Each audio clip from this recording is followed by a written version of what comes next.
The safety pad attaches to your nail gun's safety plunger. The pad cushions the plunger so it doesn't mar your workpiece. The safety pad can become brittle over time and break off. Often it is simply lost. Replacing the safety pad is a repair that you can do yourself, and I'm going to show you how. Hi, I'm Mark Socha. Do-it-yourself repairs like these are easier than you might think.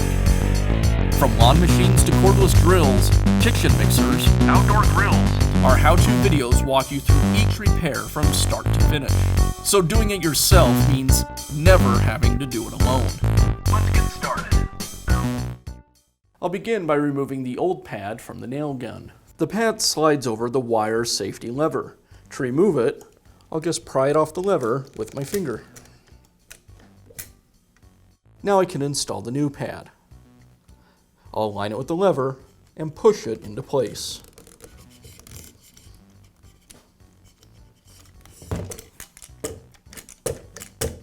And that's how simple it is to replace the pad on your nail gun. Be sure to check back often for new videos and expert advice. If you found this video helpful, give us a thumbs up And leave a comment.